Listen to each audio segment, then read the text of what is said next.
Hai guys, bertemu kembali kita di podcast Sembang Kari. Kari bukan sembarang kari, kari penuh dengan informasi yang dibawakan khas oleh Jejaka Jejaka Health. Saya Rafi Rashid. dan saya Aim. Jadi, tajuk kita pada kali ini adalah Hak bekerja untuk orang yang hidup dengan HIV. Jadi, kita telah menjemput seorang tetamu khas lagi. Tamu khas kita adalah siapa pula? Siapa tu? So, let's kita start. Alright.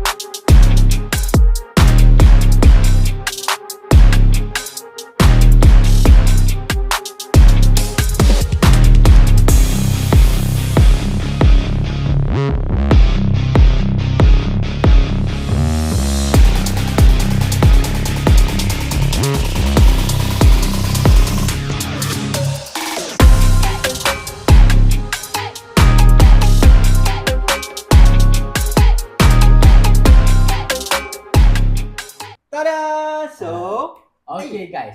So tetamu kita hari ini adalah kita kenalkan sebagai Abang Wan. Abang So nak tahu Wan. lebih-lebih lagi kita tanya Abang Wan teruslah Okay. So Abang Wan, boleh perkenalkan diri Abang Wan tak? Secara ringkas pun tak apa. Okay, Handsome. Hmm. Comel orang ni. Agak terima mas. kasih. Nama saya Ridwan Yusof. Boleh Okay. panggil Wan atau Abang Wan lah. So saya datang daripada bekerja sebagai pekerja kesihatan komuniti, merangkap pegawai CBT officer dalam kerja-kerja HIV lah.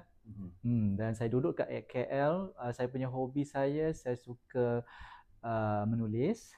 Okay. Dalam masa yang sama saya hidup dengan HIV dah 7 tahun. Alhamdulillah saya dah undetectable dalam masa 6 bulan saya start rawatan. Dan sekarang saya bekerja sepenuh masa bersama PT Foundation, bantu rakan-rakan yang datang ke klinik, especially yang dirujuk oleh doktor-doktor ID lah. Okay. So tadi abang cakap abang suka menulis kan? Menulis apa tu bang?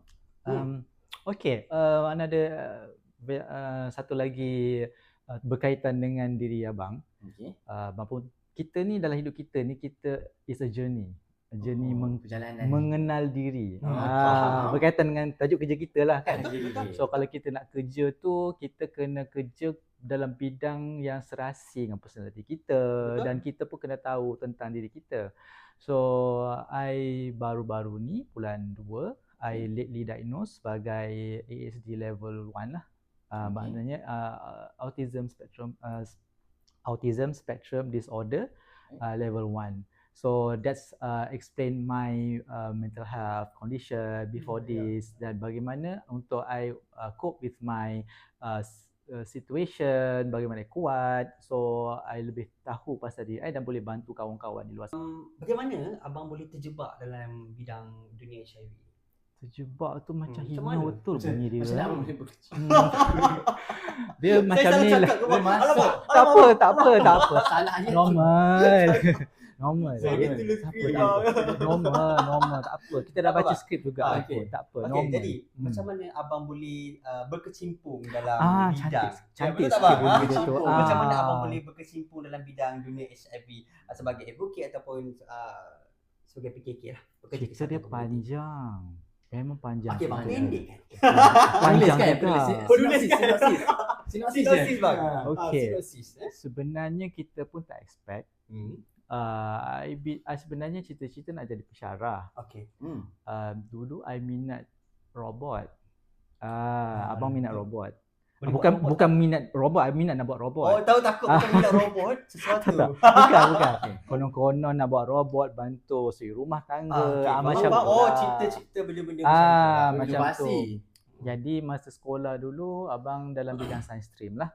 So fast forward masa dapat result keputusan masuk sambung belajar, tiba-tiba masa tu abang tengah check daun kesum, mak abang tanya, oh ni ke anak Wan Yusof yang ingatkan dah jadi doktor, tiba-tiba minta jadi engineering. So time tu abang apply kejuruteraan robotik tapi dapat mechatronic engineering lah. Okay. So I very technical punya orang, tak campur orang, bukan tak suka orang tapi tak pandai sebab baru tahu kan pasal I autism, ada isu dengan social cue apa semua. So I hidup dengan dunia I sendiri. Masa I tingkatan 4 ke 5 dah sibuk cerita pasal black hole apa semua. So very cita-cita tu daripada sekolah memang berminat nak jadi saintis lah. Kata 5 tu. Tapi ada satu kejadian iaitu pada mak abang dia cakap dengan abang masa abang PMR. Flashback lagi sikit. Ya betul. Dia kata kalau dapat result PMR 8A, dapat tiket percutian ke kampung. Kamu mana abang kamu tu? Overseas seorang. Ya ke? Yeah. So fast forward, I dapat result PMR I 7A 1B, tapi yang B tu agama. Agama dapat B. Astaghfirullahaladzim.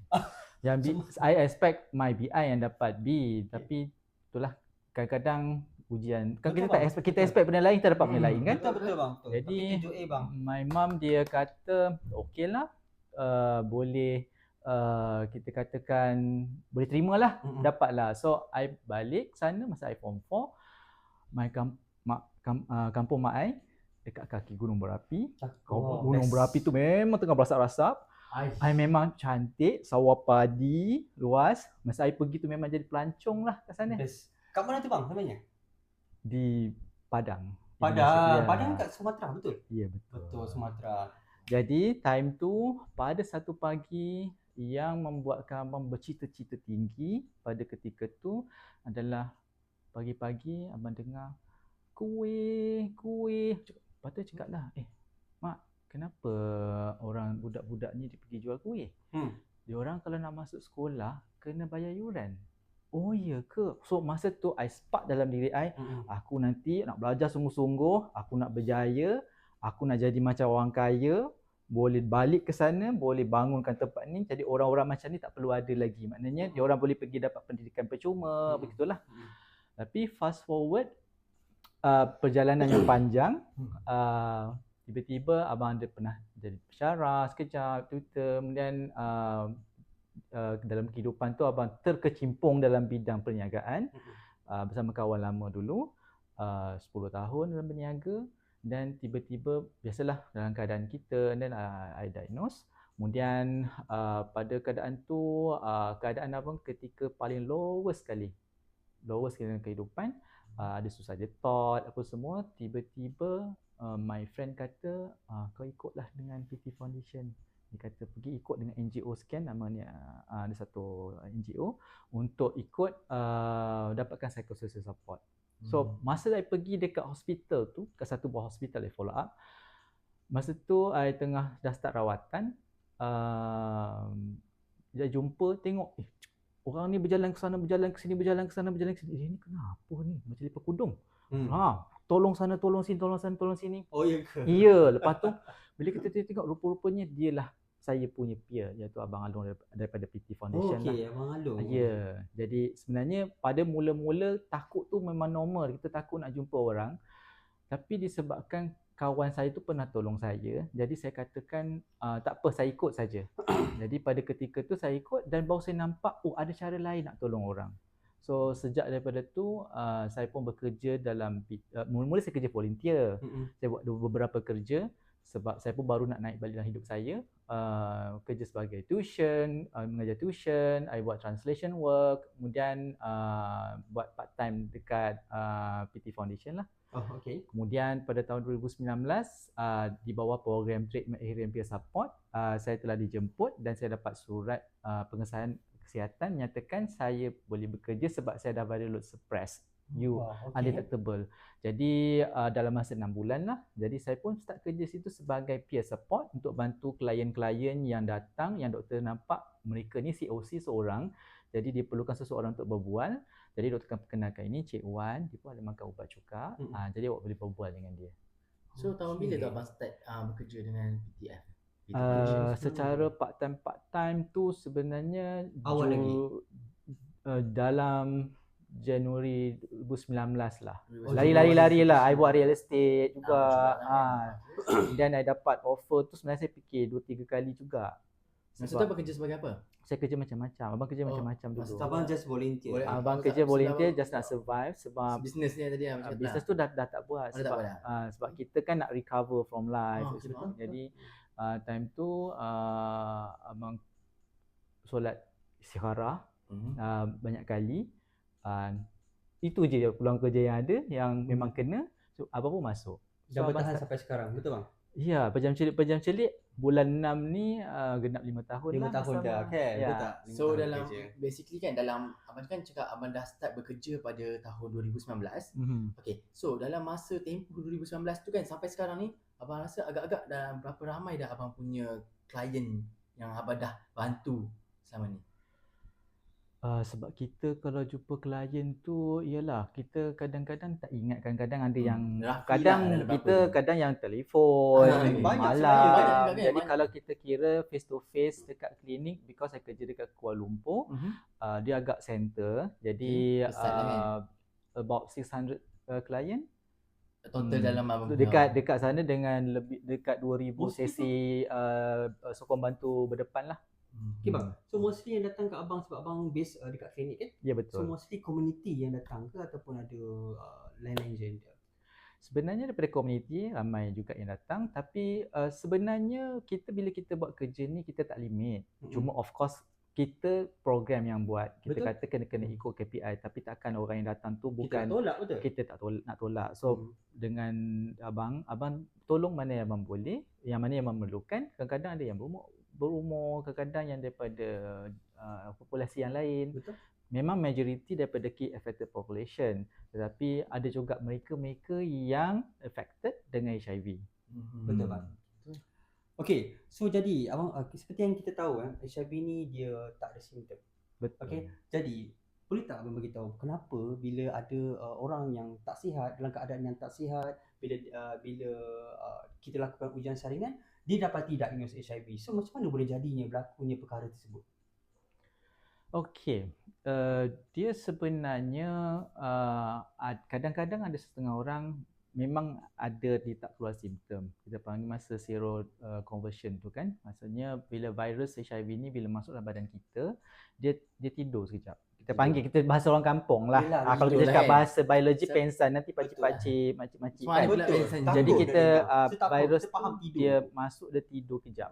Betul. Jadi dia ambil masa untuk activated. Jadi bila dia activated, kita kadang-kadang ada yang timbul simptom. Contohnya cerit-berit berterusan 2 minggu ataupun demam yang teruk. Kalau rasa macam dengue ni bukan dengue ni. Dia lain macam dia punya demam dia. Kemudian kita akan rasa lymph node kita akan timbul-timbul kat sini. Jadi ada orang, setengah-setengah orang dia akan ada macam very light, ada dot-dot merah rashes lah. But somehow because kadang-kadang ada kawan-kawan kita yang mengamalkan gaya hidup yang sihat, mereka tak perasan pun sebab dia lebih kurang macam COVID, dengue. Jadi dia pergi, I demam ni, badan letih-letih, dia orang ingat yang dengue. Jadi dia orang pergi ambil rawatan untuk berkaitan. Dan untuk untuk menjelaskan lagi, kadang-kadang kawan-kawan kita ni kita nak faham, bila kita datang ke klinik, doktor akan check berdasarkan simptom. Kalau kita tak beritahu apa kita punya risk factor, doktor takkan buat. Jadi ini nak bagi clear sebab kadang-kadang kawan-kawan kita nak datang klinik dia dah fikir macam-macam. Jadi jika mereka tak disclose mereka punya faktor risiko, doktor akan tengok pada simptom mereka. Kalau demam lah. Dia takkan check yang lain-lain sebab Kalau doktor pun tak ada menghormati. apa-apa, takkan dia nak check pula. Ya, Macam jadi tak sesuai lah. kadang-kadang bila mereka rawat, keadaan tu boleh sembuh sendiri. Maksudnya betul. recover. Tapi virus tu dia dah slow down sebab masa tu dia dah peak dan badan kita lawan sekejap. Dan sebenarnya jangkitan daripada HIV ni membawa kepada badan AIDS mengambil masa 10 tahun jika mereka ni mengamalkan kehidupan yang sihat. Betul. Jadi sekiranya mereka tak mulakan rawatan. Tetapi kalau mereka buat saringan berkala, saringan reaktif, datang ikut pada ID counselor, pergi jumpa dengan peer support, startkan rawatan awal. Rawatan pun dah canggih. Makan ubat sekali sehari, boleh ditidurkan virus tu dalam masa 6 bulan. dan boleh sihat. Dan biasanya kebiasaannya bagi kawan-kawan yang mencapai viral load undetectable dalam masa 6 bulan dan dia patuh pada rawatan, kebiasaannya mereka undetectable. Undetectable ni maksudnya bila dia ambil darah setiap 6 bulan akan pantau viral load.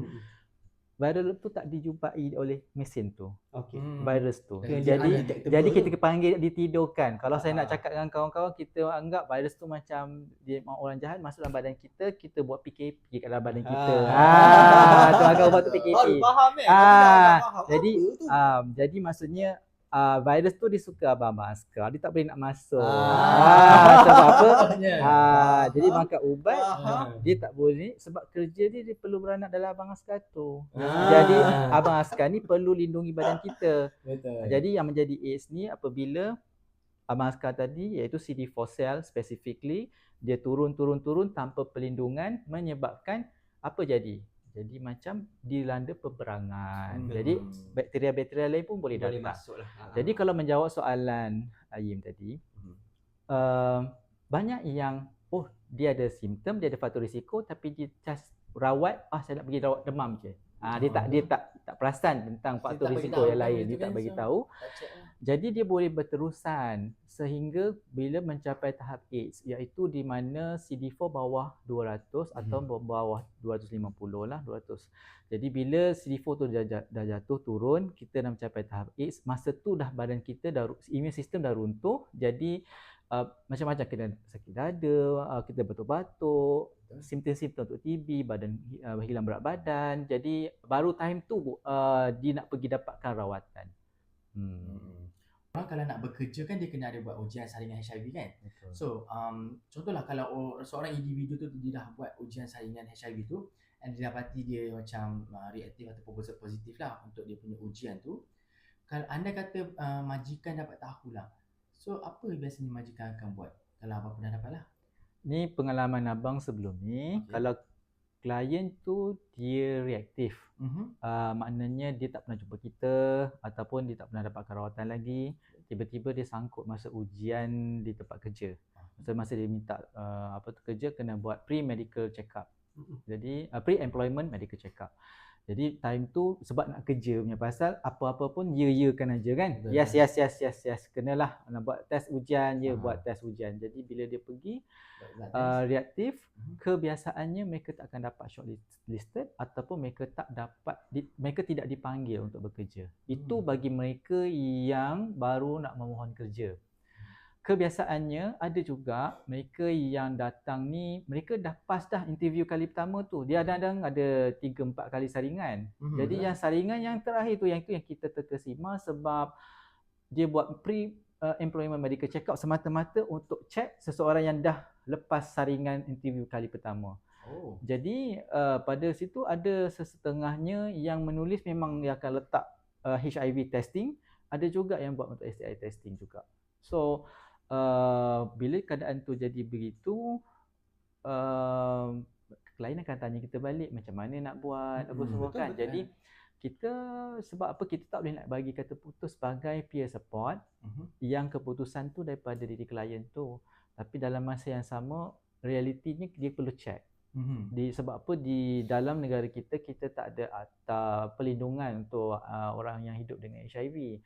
Lepas tu tidak diskriminasi pada orang HIV. Kita hanya ada dekat Jabatan Tenaga Kerja code of practice. Itu sahaja. Jadi ikut pada majikan nak ikut ke tak. Jadi kebiasaannya pada ketika tu jika mereka jujur, soalan lagi satu yang dia tanya, saya perlu jujur ke tak?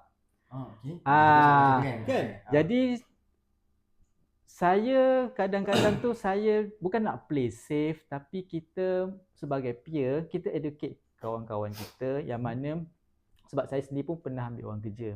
Jadi perkara yang paling penting adalah honesty, kejujuran.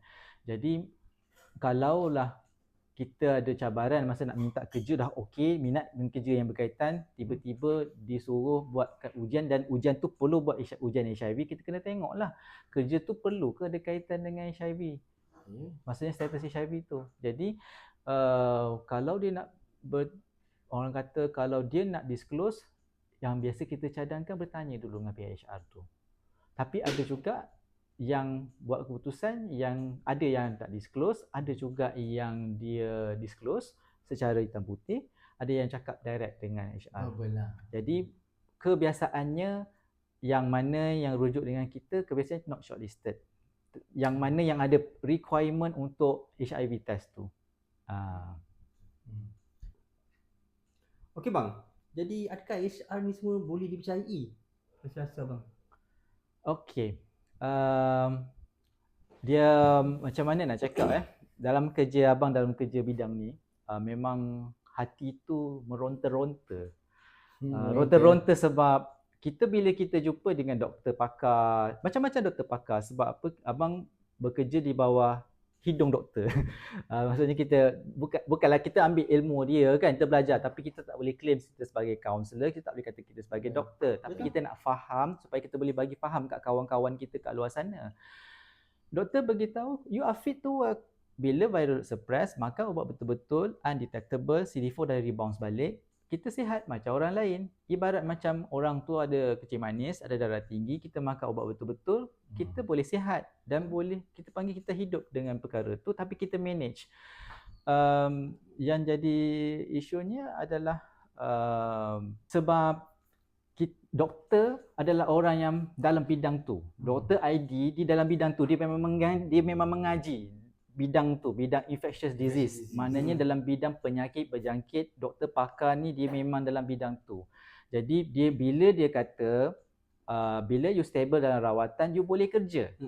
Jadi kenapa orang luar yang bukan dalam kerja bidang-bidang kesihatan, yang sibuk nak cakap orang HIV tak boleh bekerja? Terus bagi reaktif je, terus itu satu, orang kata sebab kita punya culture dia lebih pada hukum.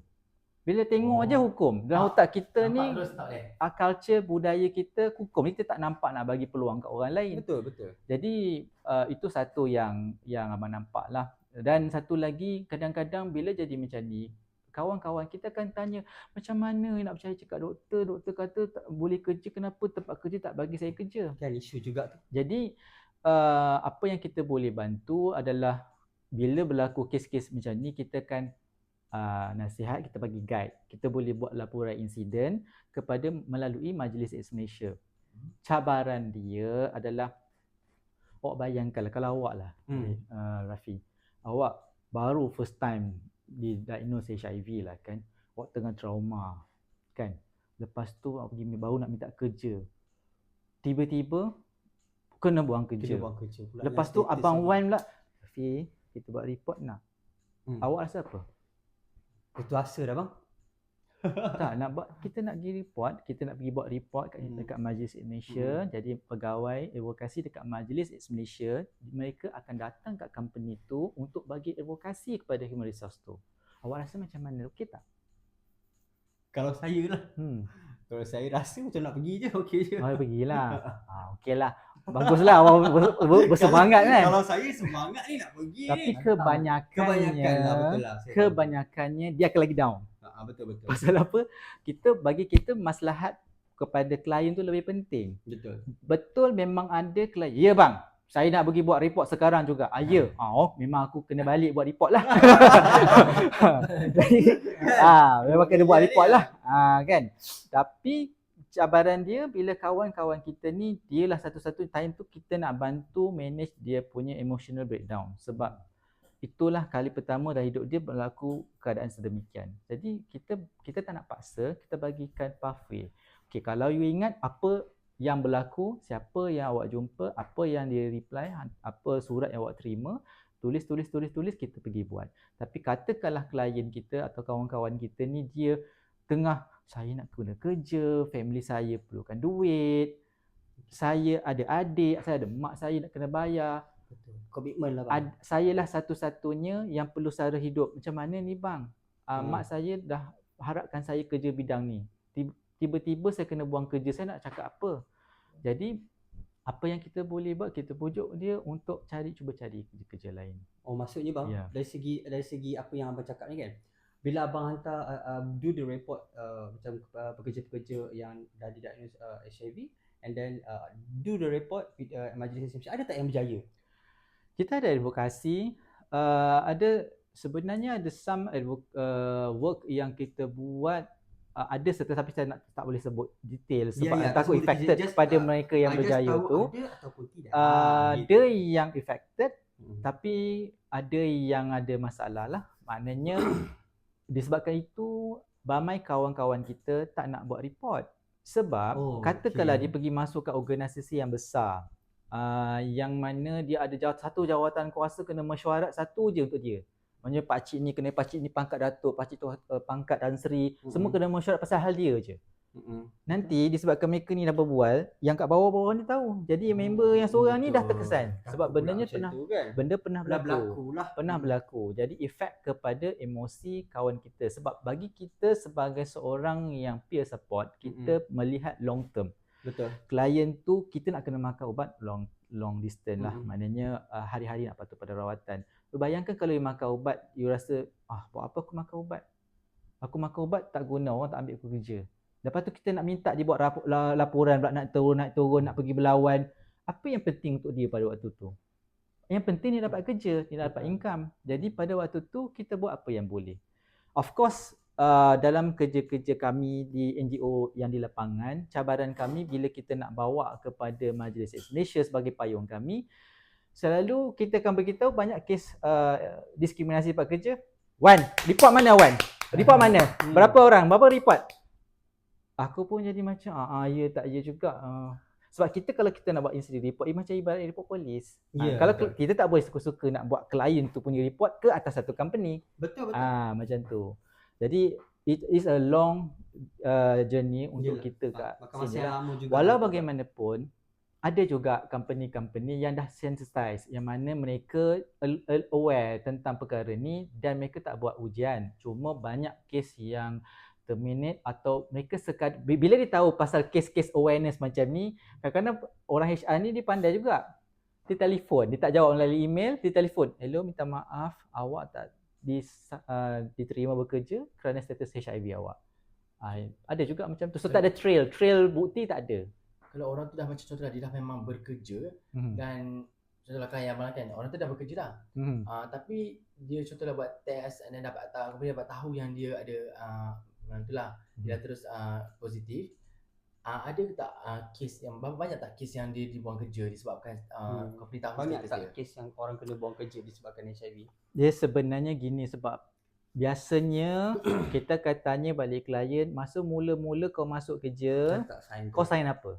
Ada tak? Ya, kita kan suka sign kan. Saya dapat kerja kan? Baca ke tak?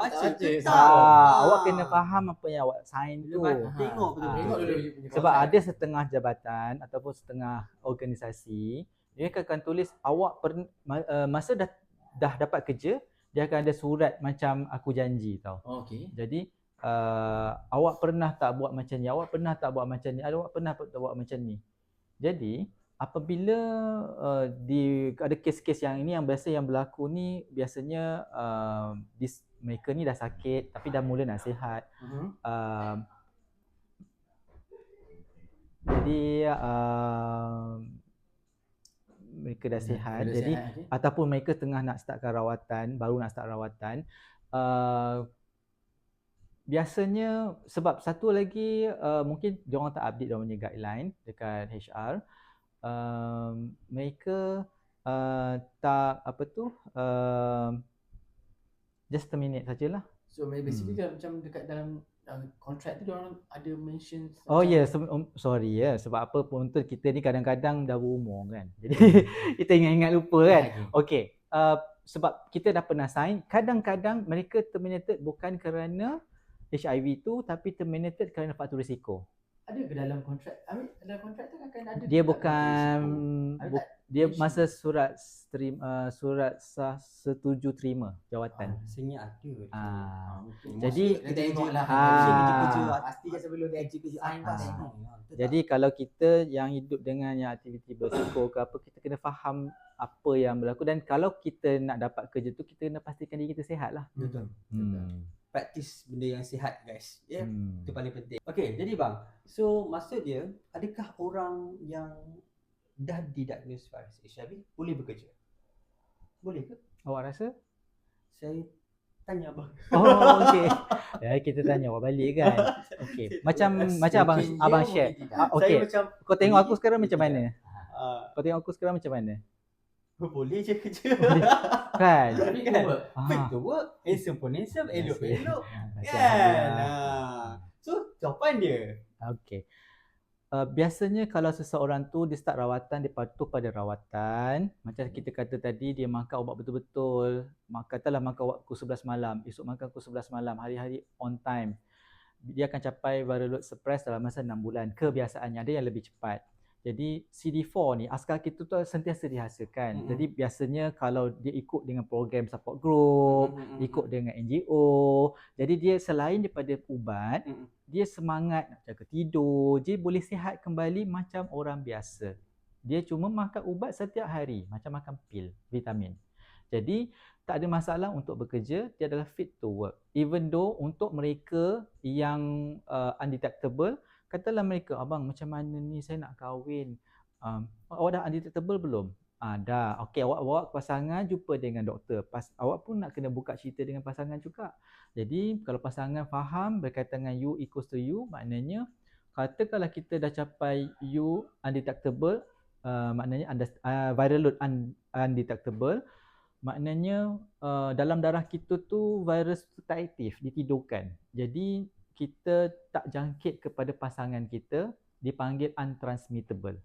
Jadi U equals to U. Yang concern orang, kalau orang ni kalau dia HIV dijangkit kat aku tak? Sebenarnya dia ada penyakit-penyakit lain yang lebih senang berjangkit daripada HIV. Tetapi HIV ni hanya berlaku beberapa cara sahaja, dan jika dimakan ubat tu secara betul, on time, patuh pada rawatan, dia undetectable equals to untransmittable. Dia tak akan jangkit pada pasangan, ataupun katalah saya nak pegang-pegang macam ni, tak akan jangkit pun. Tak pegang macam ni, tak jangkit pun. Jadi nak masak ke tak akan jangkit. Tak ada masalah tu sebenarnya. Saya pegang muka. Tak ada, okey je bang. Pegang lagi bang. Takut Rafi stigma kat abang je. Tak kan? Okey. Abang, nak tanya lah, kalau contohlah orang yang hidup dengan HIV ni kan dia ada macam dilema lah, sebab macam bila orang yang ada hidup dengan HIV ni, dia akan kena pergi klinik untuk blood test, dia akan kena pergi klinik untuk ambil ubat. So macam bila macam dia akan mengganggu waktu bekerja dia, sebab kan nak pergi klinik kan waktu weekdays kan. Betul. So macam kalau isu macam ni macam mana bang? Kan ada macam company dia macam ada yang kalau dia boleh terima, tapi dia tak boleh nak simply buang-buang orang macam tu je. Kalau yang boleh terima tu macam mana tu? Okey, macam ni. Sebab itu kita galakkan kawan-kawan kita, kalau kita ada faktor risiko, kita datang buat saringan awal. Jangan tunggu bila kita dah sakit baru nak pergi klinik, nak pergi buat check. Kita faham kadang-kadang ada yang self stigma dan ada juga yang self denial. Maknanya dia tak denial lah, maknanya keadaan diri dia tu. Jadi bila kita check awal, dapat saring awal, reaktif, kita dapat start rawatan awal. Kebiasaannya bagi mereka yang start rawatan awal, side effect pada diri mereka tidak begitu ketara, dan juga selain daripada tu kalau ada OI ke, tak muncul OI sebab dia dah dapatkan rawatan awal. OI tu apa bang? OI tu maknanya penyakit berkesempatan. OI opportunistic infection, bermakna kalau CD4 tu rendah, sebab kita tunggu lama kan. Tak apalah, aku tak ada apa-apa ni. Tunggu lagi 10 tahun baru nak buat check. Tiba-tiba jatuh sakit. Time tu you nak rawat you punya TB, you nak rawat daripada sakit lain. Jadi itu yang menyebabkan awak kena datang banyak kali ke klinik ataupun dia wardedkan dalam hospital. Yang jadi isunya dia warded dekat hospital. Ubat kita ni pun satu, dia of course berkaitan dengan perkembangan teknologi ubat yang terkini, yang moden. Ubat kita dia kuat, dia boleh tidurkan virus, cuma dia kuat sikit dengan badan kita. Ada setengah kawan kita terkejut, badan-badan dia comel-comel, ringan-ringan, kuat sikit lah side effect ubat tu. Jadi kalau dia ada kuat sikit, jadi kita kadang dia nak ambil masa untuk rehat, ataupun kalau dia kena masuk ward ke, sekejap sahaja.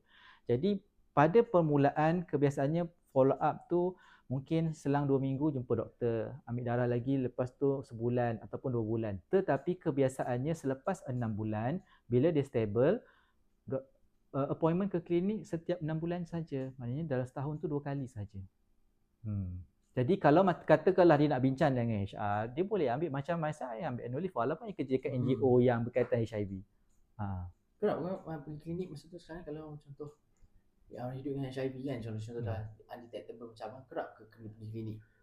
Sekarang setahun sekali je. Lepas setahun tu sekali je lah. dan sebab kita ada, yalah sebab ada setengah klinik dia ada klinik hari Sabtu. Jadi I leverage on that lah yang klinik hari Sabtu. Tak Jadi mengganggu lah kan? jadi kalau macam yang kena ambil darah tu kena datang hari Isnin sampai hari Jumaat, so I ambil annual leave lah. Tapi kadang-kadang kita faham ada company yang mempunyai dia mungkin baru nak start kerja. Jadi sebab tu kita sarankan untuk dia berbincang dengan majikan dia ataupun dia start rawatan tu awal lah, screen awal, start rawatan awal, so boleh managekan.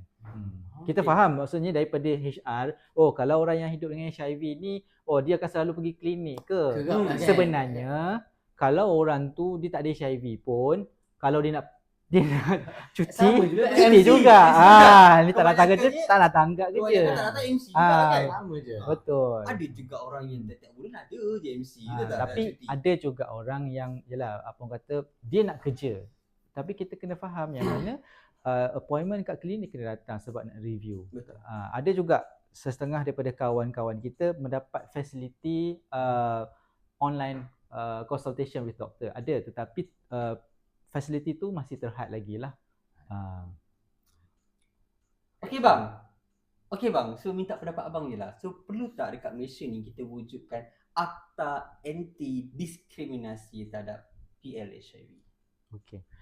Sebenarnya isu HIV ni bukan kat Malaysia saja, di satu dunia. Ada negara-negara kadang-kadang tu dia bukan negara maju pun, dia negara ketiga. Ada akta anti diskriminasi untuk PIL HIV. Sebab apa? Bila ada diskriminasi, orang yang hidup dengan HIV ni kebiasaannya jatuh daripada rawatan.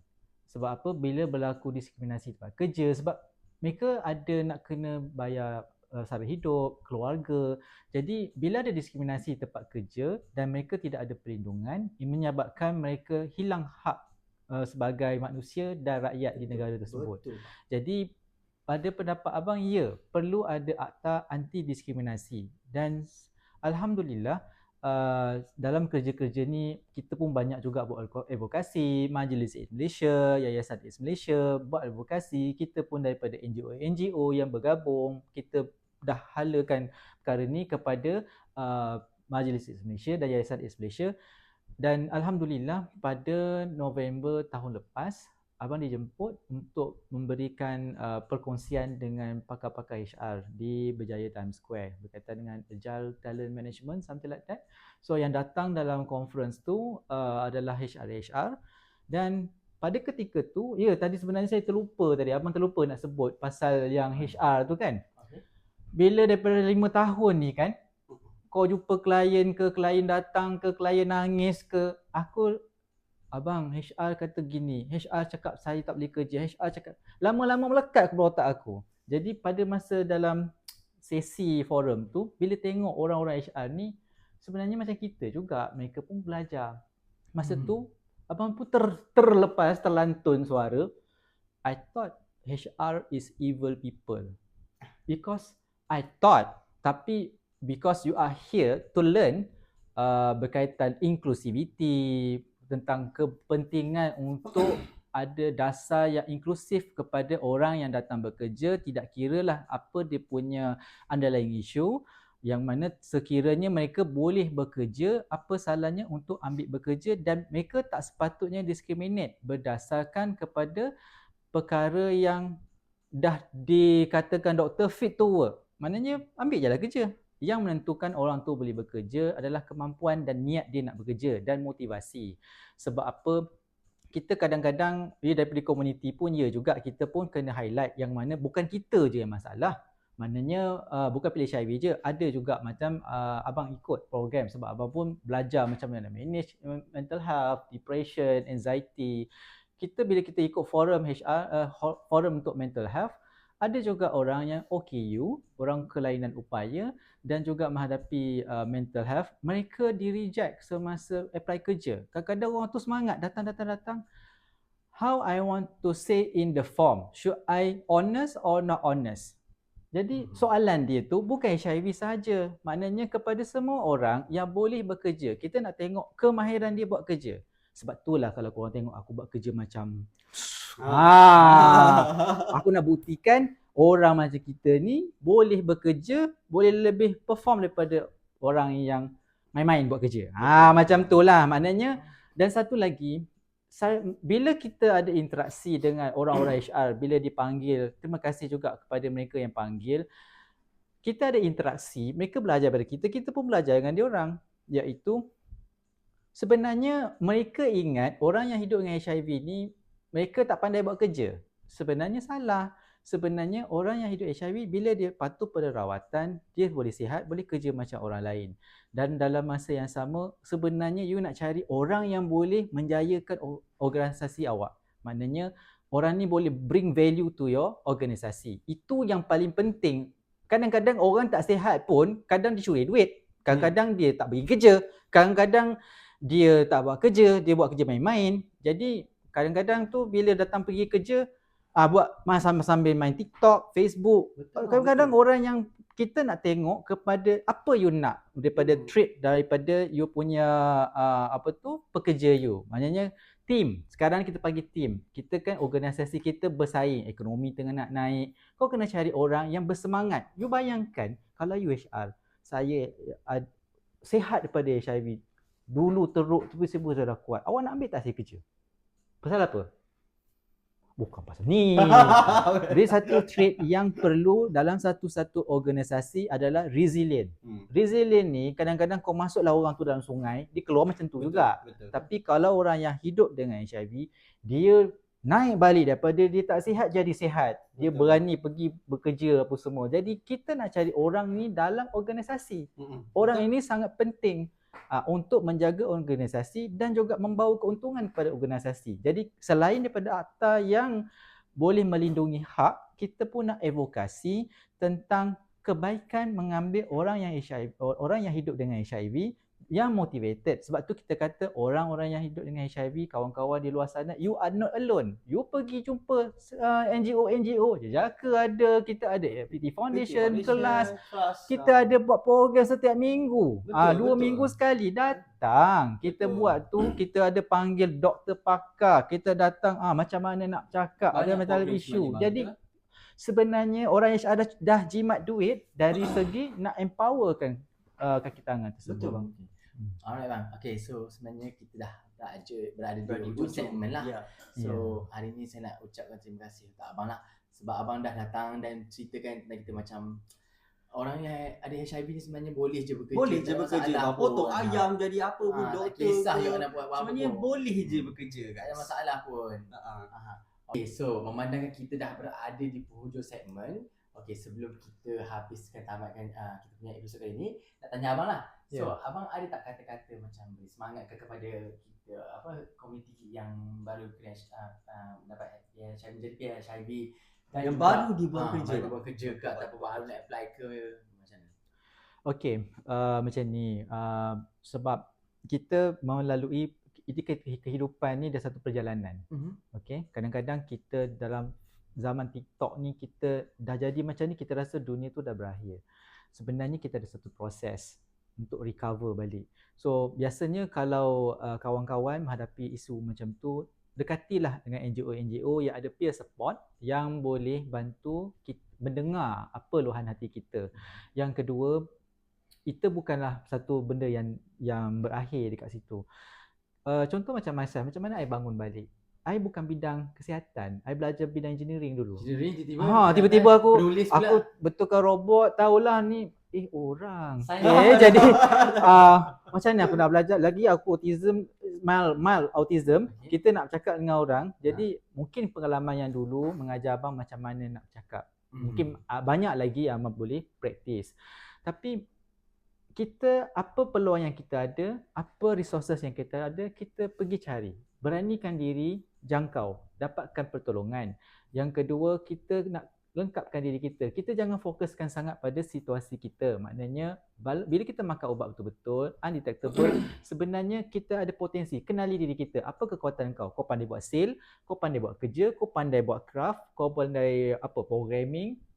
Fokus dekat situ. Sebab apa? HIV bukan definasi diri awak. Awak apa yang awak boleh bawa pada dunia.